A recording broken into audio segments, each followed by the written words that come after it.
जय श्री राधे, जय श्री श्याम। आज एक बार फिर नई वीडियो को लेकर के आ रहे हैं श्याम दीवाना चैनल में। गंगा विष्णु जी के माध्यम से आप सभी भक्तों का हार्दिक अभिनंदन।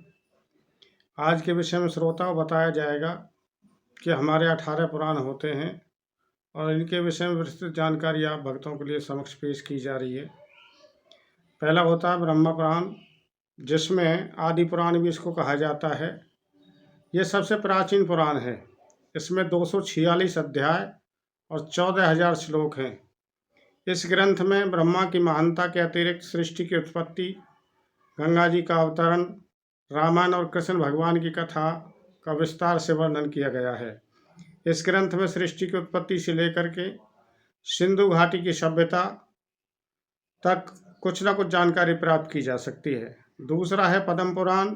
इसमें 55,000 श्लोक हैं और 5 खंडों में जिनको विभाजित किया गया है। इन खंडों के नाम में सृष्टि खंड, स्वर्ग खंड, उत्तराखंड, भूमि खंड और पाताल खंड। इस ग्रंथ में पृथ्वी, आकाश तथा नक्षत्र की उत्पत्ति के बारे में उल्लेख किया गया है।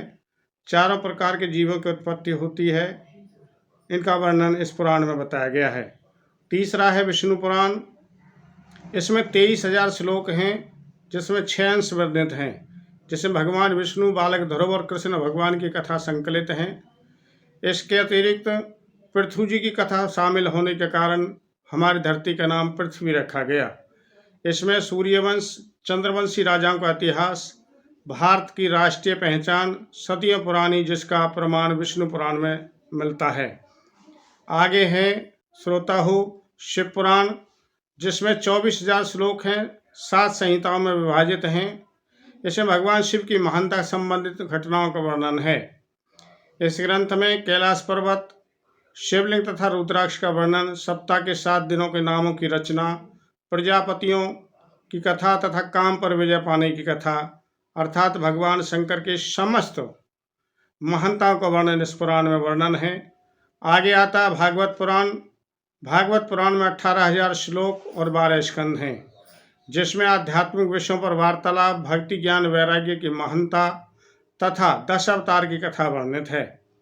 आगे बताया जाता है, इसमें गंगा अवतरण की कथा के विषय में भी दी हुई जानकारी प्राप्त होती है।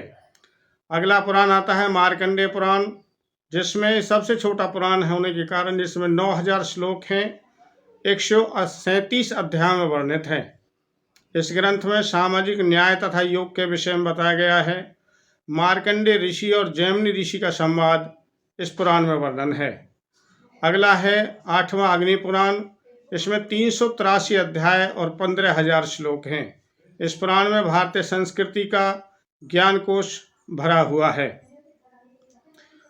आगे अग्नि पुराण में रामायण, महाभारत तथा इसके अतिरिक्त संक्षिप्त कथाओं का वर्णन, धनुर्वेद, गंधर्व वेद, आयुर्वेद मुख्य हैं। धनुर्वेद, गंधर्व वेद तथा आयुर्वेद को उपवेद भी कहा गया है। 9वां है भविष्य पुराण।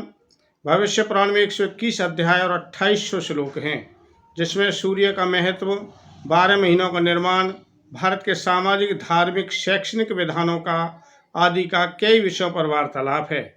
इस पुराण में सांपों की पहचान, विष तथा विषदंत संबंधित कथाओं की जानकारी दी गई है। नंदवंश, मौर्य वंश, मुगल वंश, छत्रपति शिवाजी और महारानी विक्टोरिया तक का वृत्तांत इस पुराण में वर्णित है। 10वां है ब्रह्म व्यवस्थित पुराण। इस पुराण में 18,000 श्लोक तथा 218 अध्याय हैं। इस ग्रंथ में ब्रह्मा, गणेश, तुलसी, सावित्री, लक्ष्मी, सरस्वती तथा कृष्ण की महानताओं को दर्शाया गया है। उनसे जुड़ी हुई कथाओं का संकलित इस पुराण में आयुर्वेद संबंधित ज्ञान भी संकलित है। अगला है लिंग पुराण। लिंग पुराण में 11,000 श्लोक और 163 अध्याय हैं। सृष्टि की उत्पत्ति, खगोलिक काल तथा युग कल्प आदि की तालिका का वर्णन और महाराज अम्बरीश की कथाओं का वर्णन इस पुराण में मिलता है। अगला पुराण है वाराह पुराण। वाराह पुराण में 217 स्कंद और 10,000 श्लोक हैं। इस ग्रंथ में वाराह अवतार की कथा के अतिरिक्त भगवत गीता का महत्व तथा विस्तार पूर्वक वर्णन किया गया है। इस पुराण में सृष्टि के विकास, स्वर्ग, पाताल तथा अन्य लोकों का वर्णन दिया गया है। श्राद्ध पद्धति, सूर्य के उत्तरायण तक नारायण विचरने, अमावस्या और पूर्णमासी के कारणों का वर्णन है। 13वां है स्कंद पुराण। स्कंद पुराण में विशाल पुराण होने के कारण इसमें 81,000 श्लोक और 6 खंडों में वर्णित है। स्कंद पुराण में प्राचीन भारत की भौगोलिक वर्णन, 27 नक्षत्र, 28 नदियां, अरुणाचल प्रदेश का सौंदर्य, भारत में स्थित 12 ज्योतिर्लिंग तथा गंगा अवतरण के आख्यान शामिल होते हैं। 14वां है वामन पुराण। वामन पुराण में 95 अध्याय और 10,000 श्लोक हैं। 2 खंड में इस पुराण में केवल प्रथम खंड में ब्रह्मा, शिव, विष्णु, पृथ्वी और गंगा की उत्पत्ति, 4 युगों, मानव जीवन के 4 आश्रम, धर्म तथा चंद्रवंशी राजाओं के बारे में वर्णन है। अगला है मत्स्य पुराण। मत्स्य पुराण में 290 अध्याय और 14,000 श्लोक हैं। इस ग्रंथ में मत्स्य अवतार की कथा विस्तृत है। सृष्टि की उत्पत्ति, हमारे सौर मंडल के सभी ग्रहों, 4 युगों तथा चंद्रवंशी राजाओं का इतिहास, कृच्छ देवयानी, शमिष्ठ राजा, सरियाती आदि की रोचक कथाएं मिलती हैं। 17वां है गरुड़ पुराण। गरुड़ पुराण में 279 अध्याय तथा 18,000 श्लोक हैं। इस ग्रंथ में मृत्यु पश्चात घटनाओं में प्रेतलोक, यमलोक, नरकलोक तथा 84 लाख योनियों के नरक स्वरूपी जीवन आदि के बारे में विस्तार से बताया गया है। इस पुराण में कई सूर्यवंशी तथा चंद्रवंशी राजाओं की कथा का भी वर्णन मिलता है। और 18वां है ब्रह्मांड पुराण। इस ब्रह्मांड पुराण में 12,000 श्लोक तथा पूर्व, मध्य, उत्तर भाग 3 भाग हैं। मान्यता के अध्यात्म रामायण पहले ब्रह्मांड पुराण का ही एक अंश है, जो अभी एक पृथक ग्रंथ है। इसमें 4 पाद हैं: प्रक्रिया, अनुरुद्धे, उपदोत और उपसंहार। इस पुराण में ब्रह्मांड में स्थित ग्रहों के बारे में वर्णन किया गया है। कई सूर्यवंशी तथा चंद्रवंशी राजाओं का इतिहास संकलित है।